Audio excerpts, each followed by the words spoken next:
Quick thank you to Surfshark for sponsoring this video. More on them later.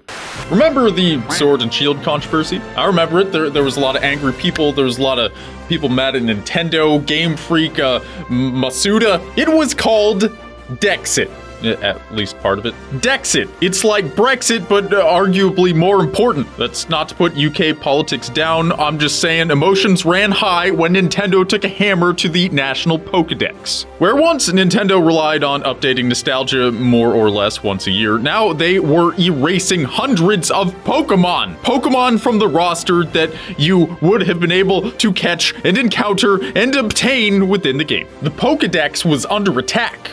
Things were getting serious. I remember when Pokemon the first movie came out, the announcer guy said, "This fall, training is over, and the ultimate showdown begins." And like Mewtwo was there, and the animation was a step above the show, and I was like 8 years old, so I shat my pants and repeated, "This fall, training is over," like as many times as possible, with my brother too. He was into it as well. For many, feelings like that are what connect them to the Pokemon universe.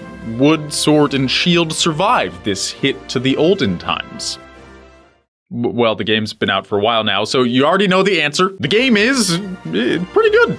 Great even. But is the controversy over? Search Dexit or removed Pokemon on Reddit, and most of the threads that pop up are from like the first week of November or the summer. Did Nintendo stick the landing so hard and good-like that collectively the heated Pokemon fan peoples were all silenced? Well, there's some gripes, some praise, some well-executed moments, and overall a feeling of satisfaction when it came to Sword and Shield, which made the original accusations towards Game Freak a little awkward. But were those accusations wrong? Maybe this was about more than just a few Pokemon getting the hook. A few hundred Pokemon. Was this gamers being way over the top and easy to anger? That doesn't happen. So many questions, and I'm gonna give them to you with the answers. This is the story of Pokemon Sword and Shield and its controversy called Dexit. The story you never knew.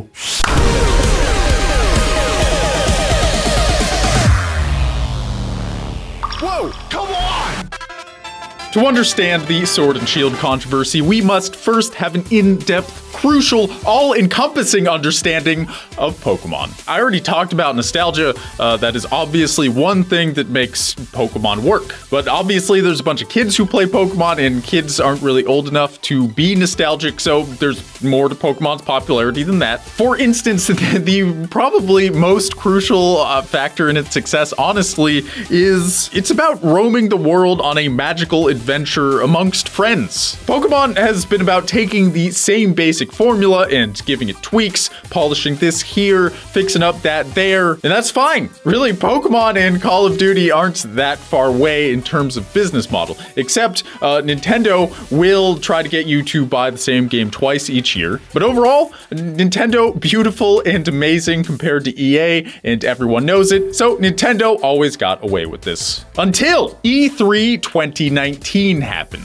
Masuda came in and told us Squirtle and Ekans weren't going to be in Sword and Shield. It was a rough time that brought gripes to a boiling point that epic gamers have been griping about since probably right around Ruby and Sapphire. That's like over 10 years ago, man. The elimination of being able to obtain every single dingle-dangle Pokemon broke a lot of hearts for fans who'd felt like they'd looked past the flaws in their significant other for so long because they loved them, but then Nintendo crossed a line that made them question the future of this relationship.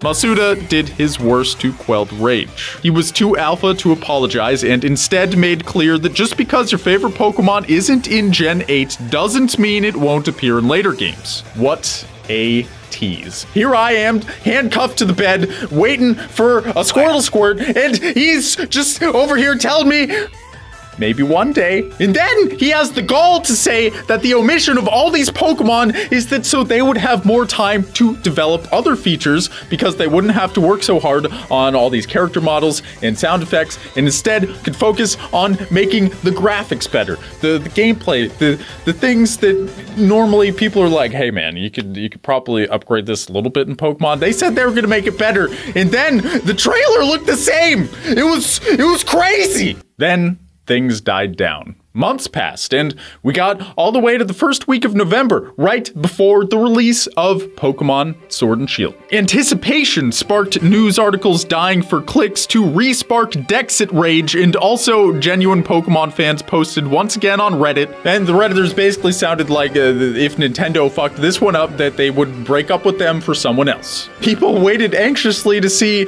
what Nintendo was going to rot and brought. Angry, articulate threads were posted, and people commented on those threads with other emotions that had been waiting for years to come out. I would say Dexit is the culmination, God's 7th plague. Dexit would have generated massive backlash no matter what. All the other past shit, like Masuda removing Battle Frontier and saying, but kids be playing them phone games, are all just the oil drums that happen to be beneath the fire. But then the game came out, and like I said, it was pretty good. Sure, there wasn't much of a game plus, and the character creator is still non-existent, and the textures are still extremely meh, and like the animations still definitely aren't cleaned up. Well, a lot of them are.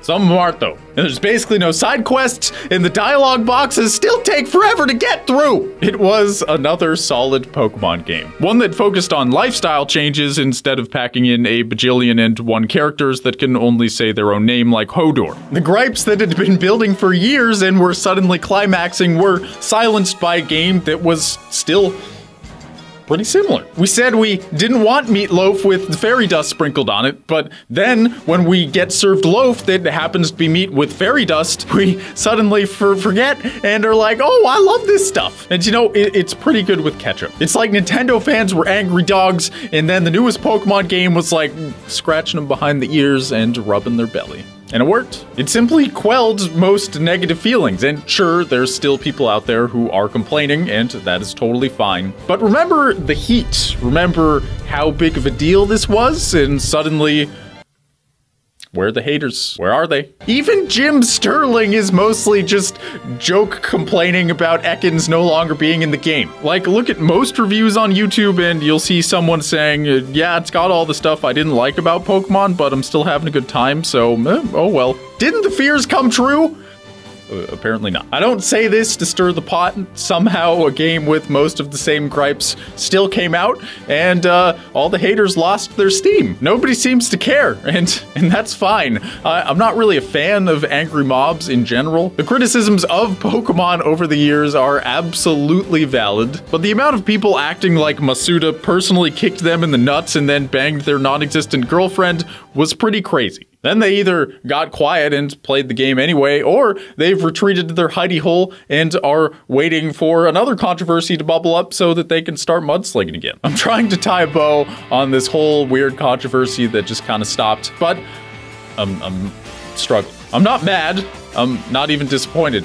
I'm just confused. I'm just confused how another solid but not mind-blowing addition was made to the Pokemon franchise, and the mob who was saying that would be unacceptable has deemed it as pretty dang acceptable for the most part. We're in an age of internet anger, where people get mad about something and then in a week, it's over. This doesn't just apply to Pokemon. This applies to every political scandal, social faux pas, everything that offends anybody. Remember Blizzard's dick move on that Hearthstone player? People still went to BlizzCon. People are still stoked about Overwatch 2. Remember what a shit company EA is? Remember loot boxes?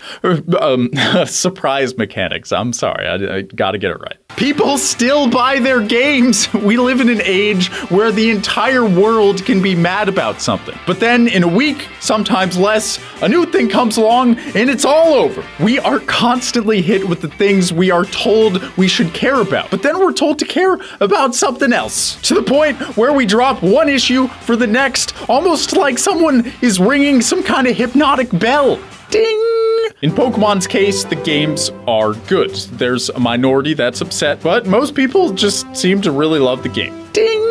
We would have loved to have our minds blown out of our eye sockets with something insanely, impossibly new, but did we need to? At this point, there are 30-year-olds who have been playing Pokemon their entire lives, and Game Freak has to balance what those people want with newcomers. Game Freak wants to keep Pokemon in the family forever and ever and ever and ever and ever, and keep that cash flow coming. The biggest issue with Pokemon Sword and Shield is that it's really the first official Pokemon release on an official at-home console, like not a handheld. This is something that people my age have been wanting basically their whole lives. So over the years, we kept raising our expectations higher and higher and higher and higher. And while Sword and Shield is extremely good, it didn't even meet the expectations that I was looking for myself. The National Dex will probably maybe come back eventually, but for now, the Pokemon Company is expanding their horizons. And you know what? There are too many Pokemon! Imagine if you were a newcomer to the game and there were 1,000 different Pokemon. How are you supposed to choose which one you want? So they curated a relatively refined experience with some sweet new Pokemon, even Peter the Squirrel Griffin. There's nostalgia, and then there's being silly because you wanted things your way. Dexit was a lot of the latter. All of this is symptomatic of a larger problem. The internet makes it super easy to make anything and everything a huge problem, meaning that there are things that shouldn't be problems that are treated as problems, or teeny problems that are turned into very large problems. Mountains out of molehills, you've probably heard the expression. So in the end, nothing actually becomes important because everything is called important. Pokemon games have never been bad. They follow a set of guidelines that Game Freak tweaks every year to create a different flavor on the same thing. It's like when they come out with new Dorito flavors, except there's an expectation that the Dorito technology will also be upgraded with the times. Yeah, this is a good analogy. We all knew what this latest Pokemon game was gonna be, and it basically lived up to most of our expectations. So why the huge scandal and then the drop-off? The internet makes this all possible. It makes it possible to get everyone so up in arms about everything that there's no way to focus in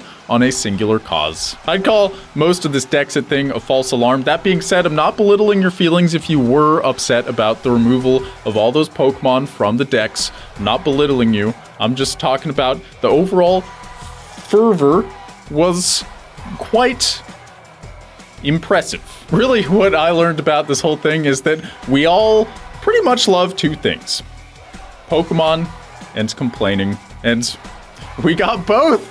Good job, us. We did it.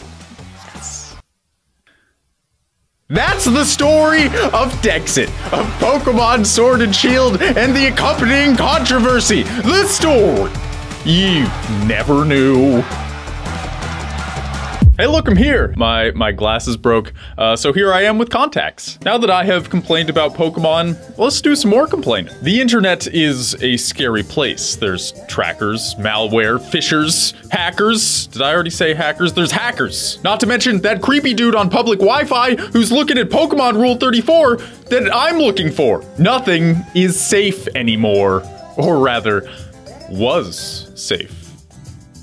Because today, I am super grateful that this video is sponsored by Surfshark. Surfshark is a VPN service that makes online privacy protection easy and attainable. You probably know what a VPN is. It encrypts all your internet traffic so you can look at your Pokemon Rule 34 in peace. My life is basically completely online these days, so I rely on VPNs to protect myself. But on top of fantastic VPN protection, Surfshark also has identity theft protection.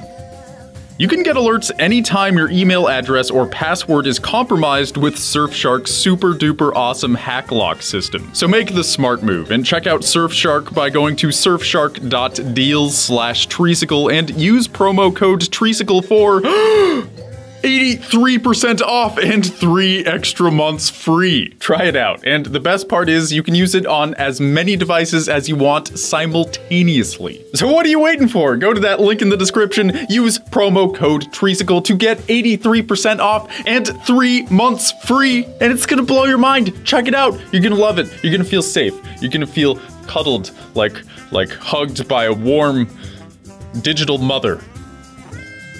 I'm Grant. I will see you all next time. Bye!